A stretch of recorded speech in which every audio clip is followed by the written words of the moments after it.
We're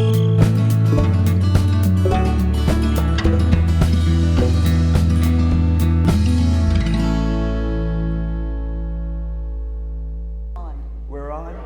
Hi everyone, I'm Nancy Littlejohn. Welcome to Nancy Littlejohn Fine Art in Houston, Texas. We're here today to visit with William Anzalone, one of the most, if not the most, preeminent landscape artists in Texas. William graduated from MIT with a degree in architecture. He taught at the University of Houston in their painting department for many years and taught art world luminaries such as Julian Schnabel, to name one. So we're going to ask William some questions today about his current exhibition at the gallery called Texas Legends. So, what was the most distinct change or difference you have observed from the ever-changing Texas landscape throughout your career? So living in Round Top, you've seen maybe some things in the landscape. Well, first of all, I'm not interested in landscape. I'm interested in painting. And the Texas landscape, I've never bothered to analyze. It's just trees and woods and fields. And some of it's very beautiful. And times of the day are very important. But I'm not really interested in that sort of thing. Now, that's not to say that I haven't been, but this show is more about the possibilities of looking at and thinking about the landscape rather than literally observing it. And so I kind of want to avoid the question. Does that make any sense to you? Well, to me, it makes total sense. Okay. Okay. Yeah, evolution is an important thing, and I used to walk through the fields. I used to set my easel up outside, and in fact, a friend of mine gave me a 38 because I was complaining that I was always backing up, looking at the work, and I wasn't looking where I was stepping. And he says, carry this with you and put shot in it, and you'll kill any snake, even if you can't aim. So that's what I did for a while. But my days of walking through the landscape, because in this sense, the landscape has changed. I could walk from my house a mile and a half to a highway in any direction and not hit a fence. Right. And now I can't walk outside my own boundaries. Everything is fenced off, everything is owned, everything is claimed, and it's part of the reason why the landscape has changed a lot in the 30 or 40 years I've been here, in that it's become manicured, it's become possessed, it's become civilized. And it makes a big difference as to what you want to absorb yourself with. Does that make sense? It makes total sense. Okay. Okay. We're off. So the next question is, everybody, of course, wants to know a little bit about your process and how you start a painting. How you start a painting? How do you start a painting? You start a painting with something. It doesn't make any difference much what it is. But I'm not really good at total abstraction, not objectivity. I'm not a de Kooning, for example, but even de Kooning starts with something. Right. Starts with women, starts with landscapes, you know. There are some, like, for example, what is his name? Milton Resnick, who basically starts with nothing, right. And produces some, I think, pretty outstanding paintings. But there's something you start with. It has to be personalized to a certain extent.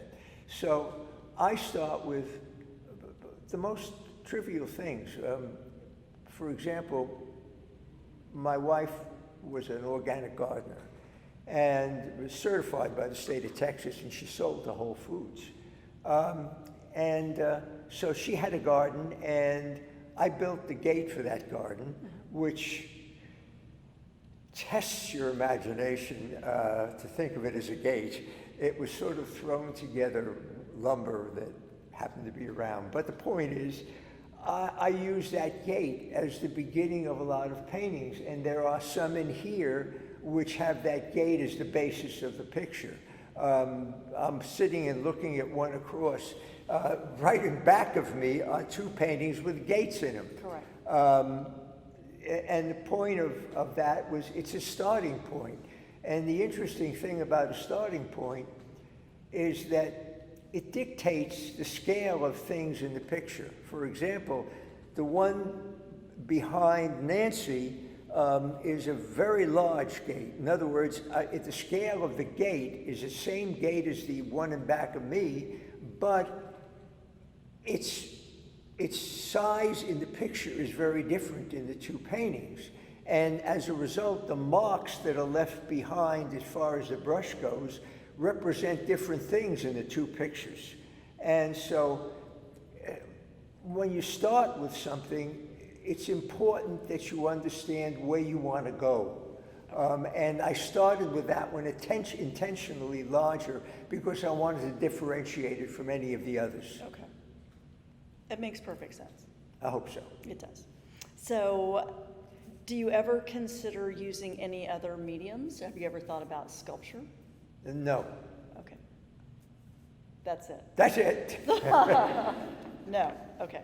What is the main difference between working on an interior scene versus an outdoor landscape? The interior is always a limited space. In the ones I do for the studios, the essential thing is the baseboard.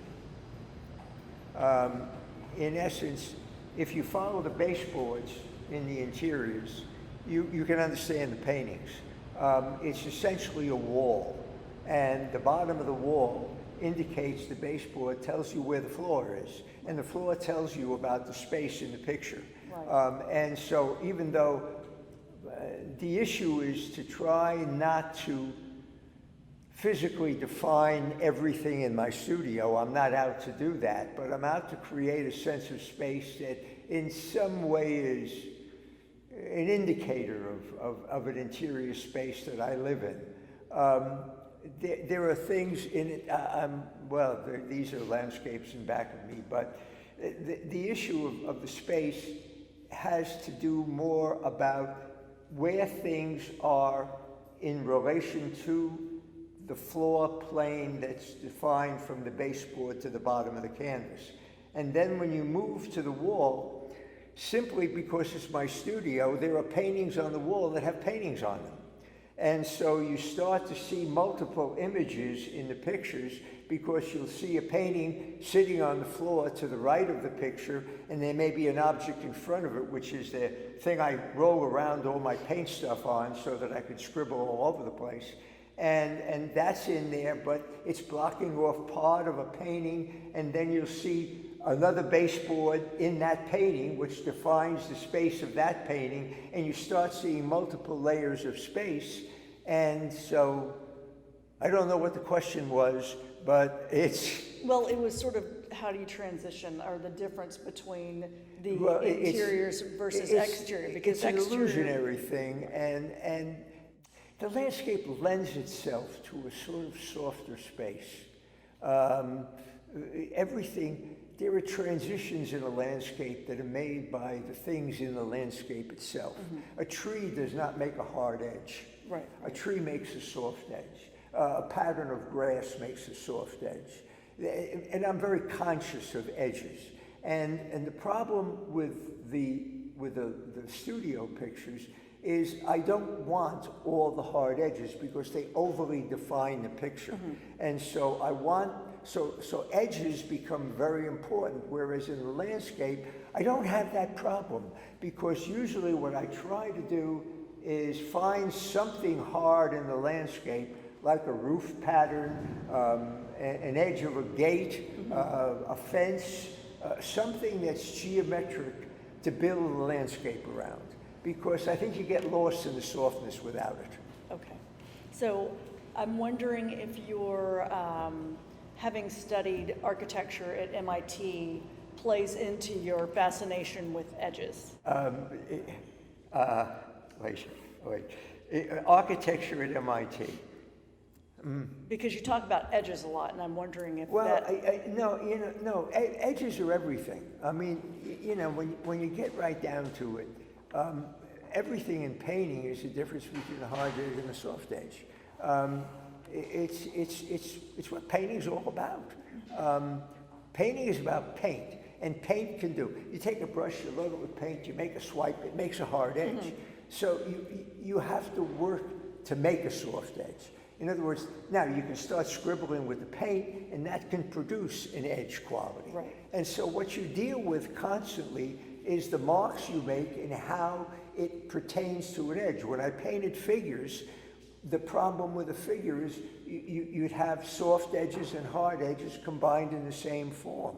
And so you have to be conscious of the edge quality of different things. For example, a shadow can have as hard an edge as the end of a form. Right. So but as the shadow moves away from the thing that casts it, it gets softer.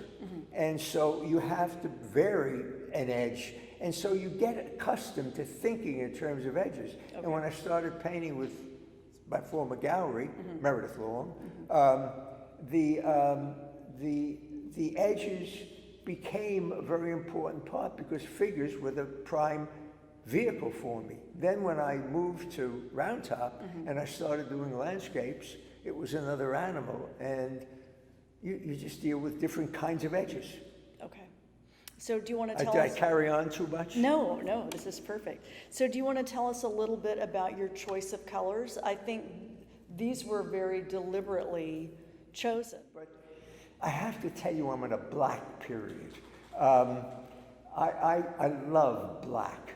And black and sienna, when you put them together, they just do beautiful things. And then the green happens because I found a color for black that's made by Winsor Newton praline black. When you white it down, it goes to green. And so a lot of the muted greens that you see in the pictures is that praline black with some white in it. So if you take those three colors, those four colors, white, black, and sienna, that's three. I'm good. That's MIT 5 years, folks. I can add together three. Those three colors will yield a whole painting. Now, if I choose to add a color to that, then it changes the mix. For example, if you look at some of the red ones, red becomes the base for the light in the picture, and then we go in a different direction. I used to use a full palette, but I just can't. I'd never used black before, and now I use black all the time. The difference is I decided at this one that what I was going to do was bring the light down through. There's a large baseboard over here, and it comes out again over here. And this is a canvas over here, and then there's another piece of a canvas coming up over here. You can see the top edge of the canvas with the shadow coming back. And so the picture is basically a big canvas and a little canvas with another painting on this canvas. So it's actually, this canvas has an edge on it also because within the canvas itself, there's another picture. There's another smaller canvas over here that's casting. So it's a complex of two different situations. And see, now that I can talk about. Yeah. And so you see it as a landscape because I softened the whole top of the picture. Yeah. So you start seeing the softness of something that might be the tops of foliage. Yes.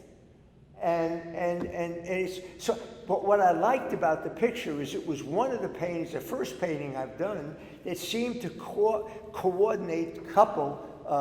Sounds sexual. That it seems to join both the studios and the landscapes as one element. Yes. And I've been looking to try to get to a position where I could get these things to meld more and to not think so much in terms of an interior or a studio. So, where do you find inspiration? That's almost. You pardon me. That's not a real question. I've been drawing all my life. I don't know of. I don't like people very much. You should see what his doormat says outside. Just go away.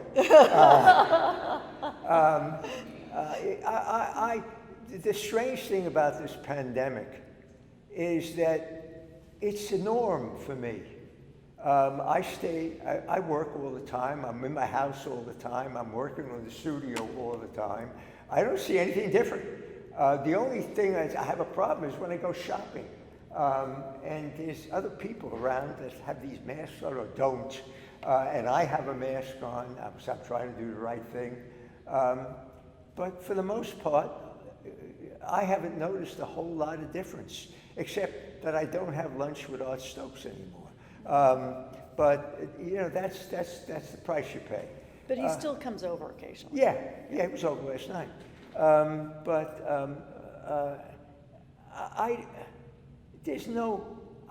You have to do work.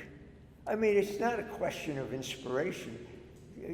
What am I going to do with the next 5 minutes? You know, I mean, you get up in the morning, I go in the studio, what's to do? I mean, that's what I do. Right. So it's not inspirational, you just keep busy. So let's talk about music and what you listen to, because I know you love to listen to music. Yes, I listen to music all day long.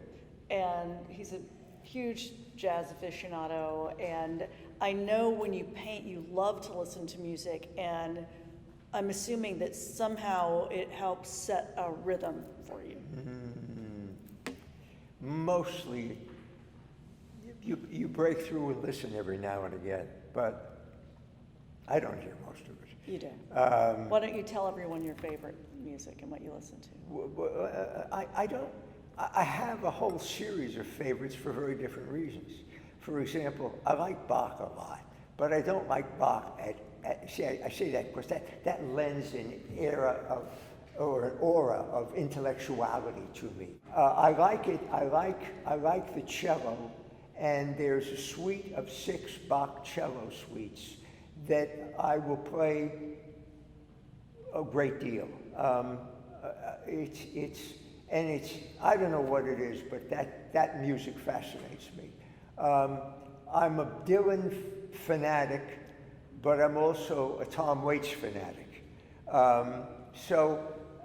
And right now I have Lucinda Williams on the thing. So in fact, we just bought a new Lucinda Williams CD.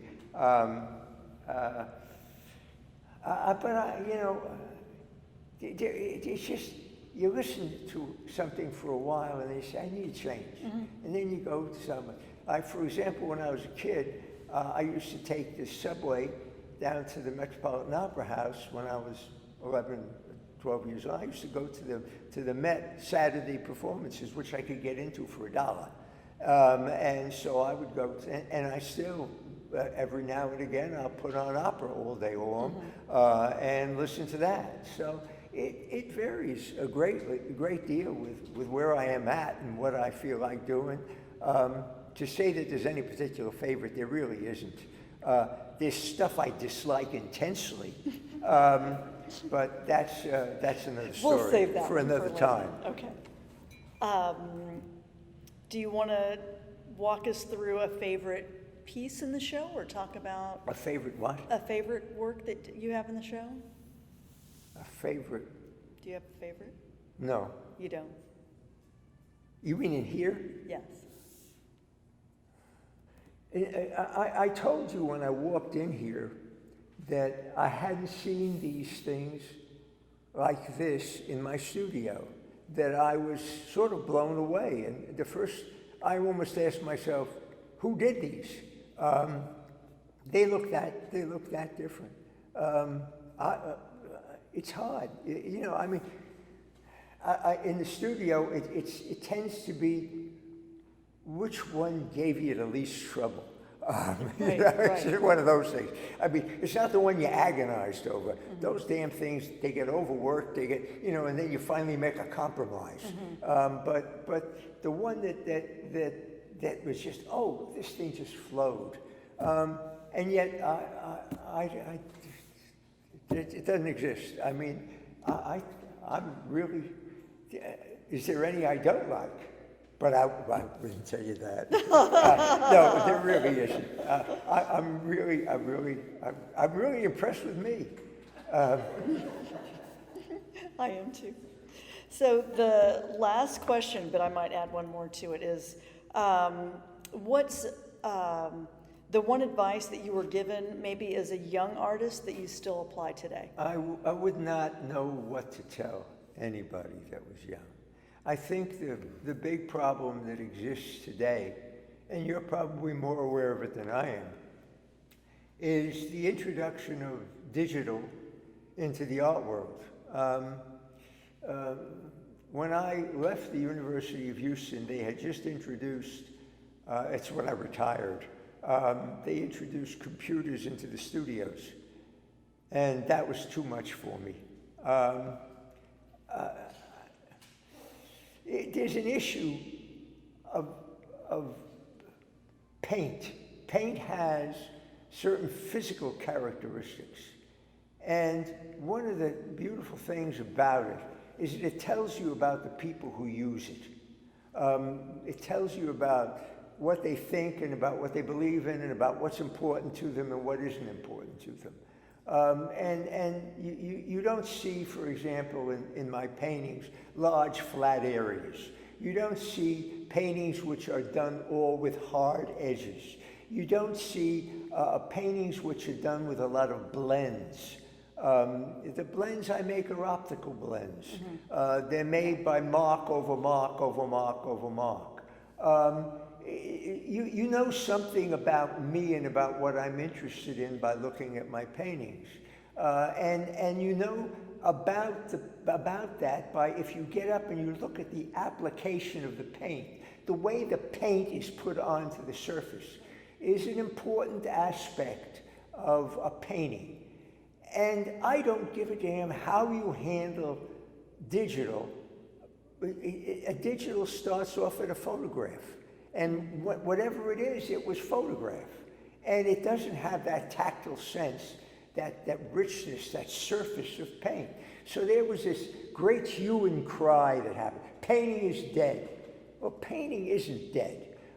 It's a ridiculous concept to think that painting is dead, because there's always going to be some fool like me who says, God, I like to mush that stuff around. Right. You know, it comes down to that.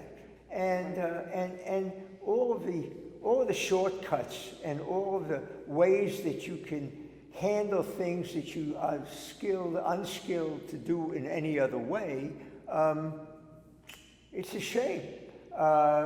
Because there's an appearance of great skill in some of this digital stuff that is nothing more than good photography. And I don't, you know, I know I may be slamming a lot of artists, but I don't really give a damn. They're just as likely to slam me for feeling the way I do about paint. But it's why paint is so, it's why a studio is so important. George Brock did a series in his elderly years of studio paintings, 1 through 9.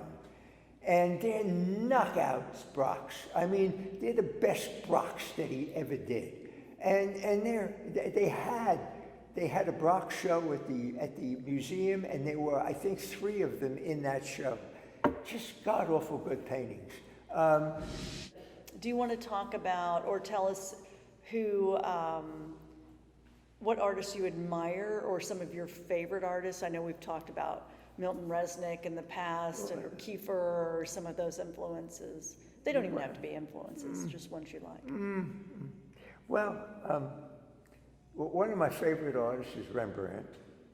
I'm going to blow you away. Rembrandt's a great black and white artist. Yes. There is a Rembrandt which is a study that he did for Christ doing something. Christ did a lot of things. And he was a Sermon on the Mount or something like that. A whole bunch of people around him, light coming up from the upper left.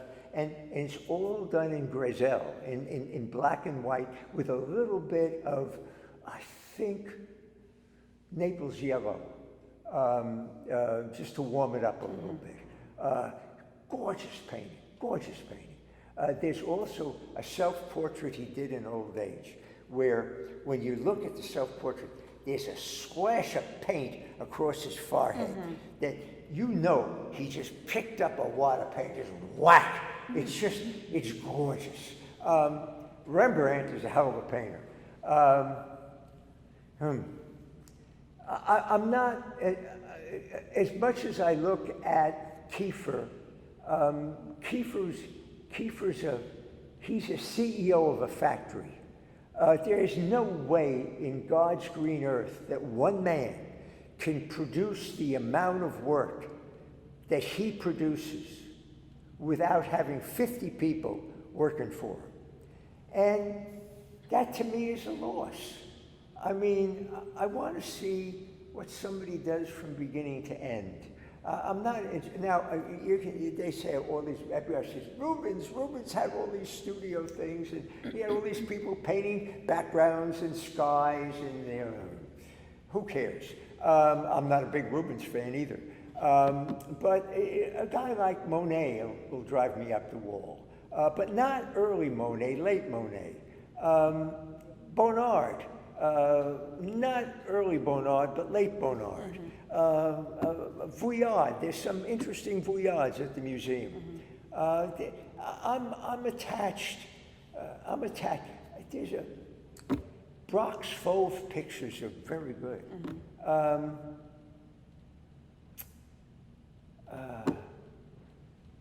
I'm pretty much there. All right. Yeah, I'm not big on Kiefer. I will make this comment about Milton Resnick. I value Milton Resnick. I value him because of what he said, but not because of what he does. Milton Resnick is all about paint. He talks about paint like a poet. And Resnick has an attitude about paint that's as it should be. But I don't like his paintings because they go nowhere. His earlier stuff is better than his late stuff. His late stuff, he got caught in this concept. God, people get caught in concepts. He had, there didn't, no object, no nothing, just paint. Cover one color. Well, it's not really one color, it's busts of different colors, but essentially you stand back from it and it's one surface of broken color of all one value and color range. Nothing there. I mean, you got to put something there. You got to wind up with something. That's me. This is not final. It's me. You got to have something at the end of the process. Okay. Okay. Does anyone have any questions? Do you want to talk about the size of your paintings? Why some are large and the intimacy of some of the smaller works? Well, that's a very nice question that you asked that. And the reason why I say it's a nice question is because it gives me a chance to compliment the woman across from me. Nancy is probably responsible for a great many of these paintings. Not because she was holding my hand, which I wouldn't object to, but predominantly because she forced me into getting larger canvases. At the gallery I was with before, I was told generally that if you wanted to place work, the way to place work is to keep the work within a reasonable scale. And so that meant somewhere between 24 by 30 and 30 by 40. When you go much beyond that, it takes a place where somebody's got to have a large space in order to accommodate it. Well, that might have been true, 40, 50 years ago. But it's not necessarily true today, and the issue is that it shouldn't constrain somebody.